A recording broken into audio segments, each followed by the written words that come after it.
ویسے تو تمام مسلمان اس بات کو جانتے ہیں، مومنین کو پتہ ہے کہ جمعہ عید المومنین ہے، لیکن جو رمضان المبارک کا جمعہ ہے اس کی فضیلت اور خصوصیت کچھ اور ہی ہے۔ جیسے ہی جمعرات کا سورج غروب ہوتا ہے رمضان شریف میں، تو جمعہ کا سورج غروب ہونے تک ہر لمحے کو ہم، چونکہ حدیث میں لمحے کا ذکر ہے، اگر آج کی اصطلاح کے اعتبار سے اس کا ترجمہ کریں تو ہو جاتا ہے ہر سیکنڈ۔ تو ہر لمحے میں 70,000 ایسے جہنمیوں کو اللہ جہنم سے آزاد کرتا ہے جن کے لیے جہنم کا عذاب لازم ہو چکا ہو، اپنے کرم سے وہ یوں ہی آزاد کرتا ہے، اور یہ سلسلہ پوری رات چلتا رہتا ہے، ہر لمحہ 70,000، پھر اس کے بعد دن میں بھی یہی سلسلہ، حتیٰ کہ جو جمعۃ المبارکہ کی آخری ساعت غروب آفتاب کے وقت آتی ہے، تو وہ جو سورج غروب ہونے سے لے کر اب سورج غروب ہونے تک جتنے لمحات میں 70,000 بخشے گئے تھے، ان سب کی تعداد کے برابر اس آخری گھڑی میں اتنے ہی لوگوں کو بخشا جاتا ہے۔ یہ ہے جمعہ کا رمضان المبارک، رمضان المبارک کا جمعۃ المبارک، ماہ رمضان کے جمعۃ المبارکہ کی شان یہ ہے۔ اب آپ اندازہ کریں کہ ہم کتنے قیمتی لمحات میں ہیں، اور یہ لمحات کتنے قیمتی ہے، اس لیے اس کو غنیمت جاننا چاہیے، اس کا احترام کرنا چاہیے، اس کی تعظیم کرنا چاہیے۔ اللہ قرآن مقدس میں ارشاد فرماتا ہے وَمَن يُعَظِّمْ شَعَائِرَ اللَّهِ فَإِنَّهَا مِن تَقْوَى الْقُلُوبِ، کہ جو اللہ کی نشانیوں کی تعظیم کرتے ہیں تو یہ دلوں کے تقوی کی وجہ سے، یعنی جن کے دلوں کو اللہ نے تقوی کے لیے چن لیا ہے، وہ اللہ کی نشانیوں کی تعظیم کرتے ہیں۔ اللہ کی نشانیوں کی تعظیم کا مطلب کیا؟ پہلے اللہ کی نشانی کیا؟ جیسے قربانی کے جانور، یہ اللہ کی نشانی، کعبۃ اللہ شریف اللہ کی نشانی ہے، صفا مروہ اللہ کی نشانی ہے، اولیاء اللہ کے مزارات اللہ کی نشانی ہے، اولیاء اللہ کا وجود اللہ کی نشانی ہے۔ اسی طرح ماہ رمضان شریف اللہ کی نشانی ہے۔ اللہ کی نشانی کا مطلب دیکھو، نشانی اس کو کہتے ہیں جس کو دیکھ کر اصل یاد آئے، جس کو دیکھ کر ہم کہتے ہیں یہ فلاں کی نشانی، یہ فلاں، یعنی جب میں یہ دیکھتا ہوں تو وہ یاد آتا ہے۔ جیسے کسی نے مجھے انگوٹھی دی تو یہ انگوٹھی فلاں کی نشانی، کہ میں انگوٹھی دیکھتا ہوں تو دینے والا یاد آتا ہے۔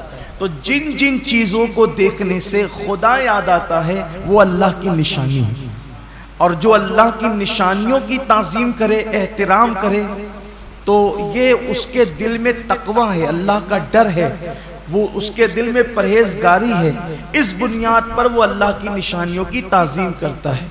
تو اب رمضان المبارک کا احترام وہی دل کر سکتے ہیں، وہی قلوب کر سکتے ہیں جس دل کے اندر تقوی موجود ہے، پرہیزگاری موجود ہے، اللہ رب العزت کا خوف موجود ہے۔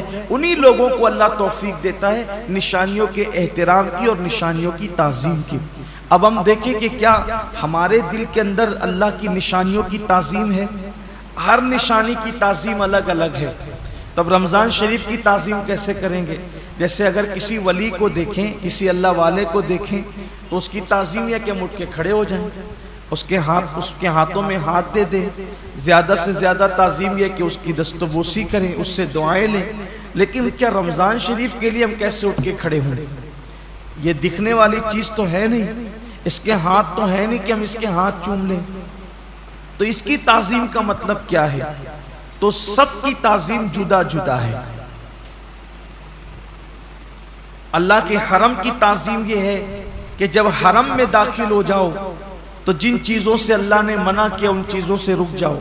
تو ایسے ہی رمضان المبارک کی تعظیم یہ ہے کہ اس کے روزے رکھے جائیں، اس میں تراویح پڑھی جائے، اور اس میں اپنے آپ کو ظاہری اور باطنی گناہوں سے بچایا جائے، یہ اس کی تعظیم ہے۔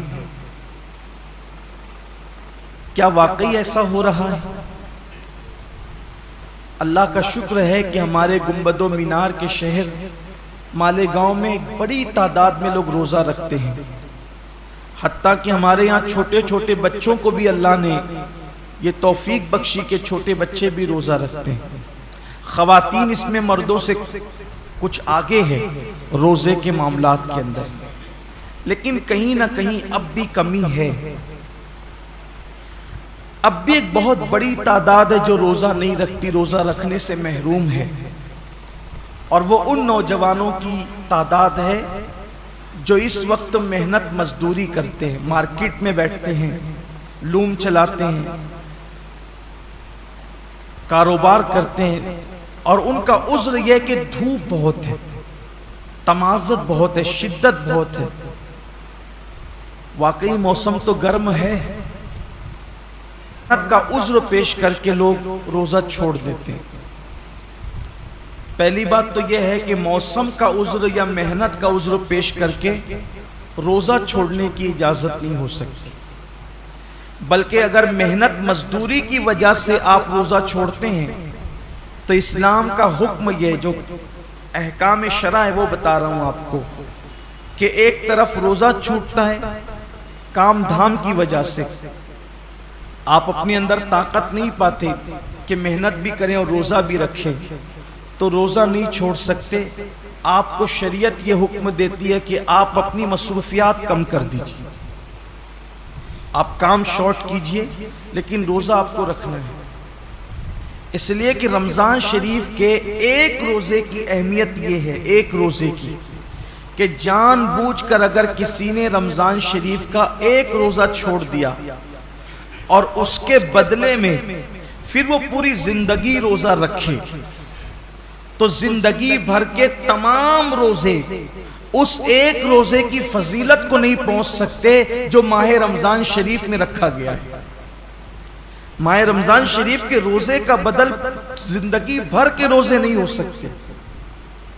جو فضیلت ان دنوں کی ہے، یہ موسم ہے روزے کا، اور کچھ لوگ چھوٹی موٹی بیماری کا بہانہ لے کر بھی روزہ چھوڑتے ہیں۔